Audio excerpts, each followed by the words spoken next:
What's up, guys? Today we have a question. What is success? Napoleon Hill says success is the achievement of a definite chief aim without the violation of any other people's rights. Tony Robbins said that 80% of success is psychology. Grant Cardone, good Uncle G, said success is your duty, and that success is getting massive amounts of whatever you consider to be successful. So, what is it?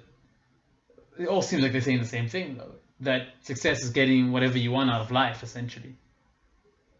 Now, I know we all view it differently. For some people, it's about how much money you make or the type of house you have and cars you have. Some people, it's about what you brought to the world, the contribution you made, and how many people's lives you changed. And sometimes it's just about getting those little things that are important to you, having special moments. And we all have our own definition. But I don't really think we do. I think most of us don't actually have a clear definition of what success is.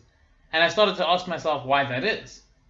And the reason is because most of us haven't failed enough to be forced to define it. Why? What does failure have to do with us defining success? Well, when you feel that pain, you're forced to clarify your goal. Behind those tears, because those tears sting, those painful, dreadful tears of failure, the ones that we're always wiping off with a good friend known as "it all happened for a reason," because that's what we do these days when someone fails. It all happened for a reason. When we wipe those tears, we're not realizing that we're wiping away what's most important, which is that lesson, that clarity we're going to get from it. Eric Thomas said that you better come to the point as a man in your life that you better not get beat because you beat yourself. And most of us are going to lose to ourselves so many times until we start to clarify what it is we really want out of life. Most of us will take that punch in the face so many times. But now, how do you quantify this failure? Because you best believe there are low quality and high quality failures. I definitely believe that much. What's a low quality failure? A low quality failure is a failure born of laziness, a failure born of laziness to do the right thing, to put in the work, to find the right mentors, and just make sure you're going the right direction. That's laziness. What's a high quality failure? A high quality failure is a failure born of diligence, of finding out what you're supposed to be doing, of figuring it all out, of trying your best, giving everything you could with the knowledge you had where you were, and just coming up short. Which happens a lot of the time. You really did give it your all at that moment, and maybe looking back, you might not think you did so much, but at the moment you did. You gave everything you could have. And a book that shows this really well was in George S. Clason's The Richest Man in Babylon, which is one of my top 2 favorite books. And in that book, there's a man named Dabaso who becomes a slave. Now, as a slave, he gets transferred to his slave master's wife, Surah.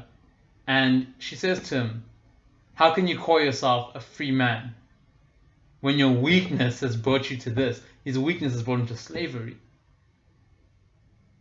If a man is born with the soul of a slave, will he not become a slave? As water seeks its level, will a free man, a man with the soul of a free man, not be honored in his city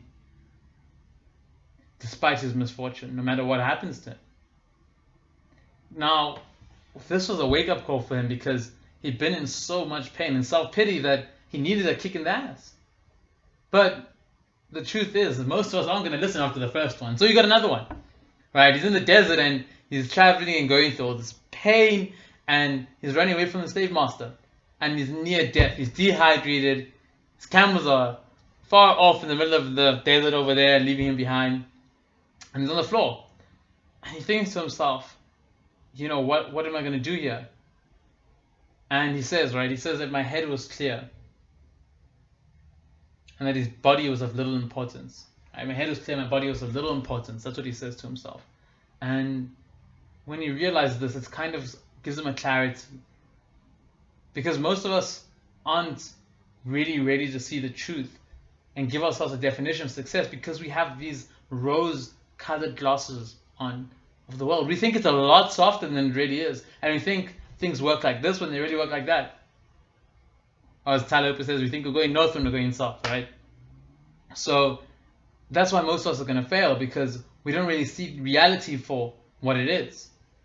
And he comes to this point that his whole perspective, on life was wrong, and he had to realize that. Because behind that pain, behind those tears, lie cold, focused eyes that are clearly looking at a new goal, or lie dead and destitute ones. That depends on the person. And what I've learned, that whatever it is, whether somebody dies in your life, whether it's a venture that you tried to achieve and you failed, whether it's a breakup, whether you just got rejected, regardless of whatever these things may be, there's always two options. There's always two people who ask two different questions. Why did this happen to me? Why did this have to happen to me, of all people? Why couldn't it have happened to somebody else? And how can I use this? Both people are going to be severely tested. Both people need to experience failure. And one of them will achieve, and one of them will grow. And one will realize that he always had within him the soul of a slave.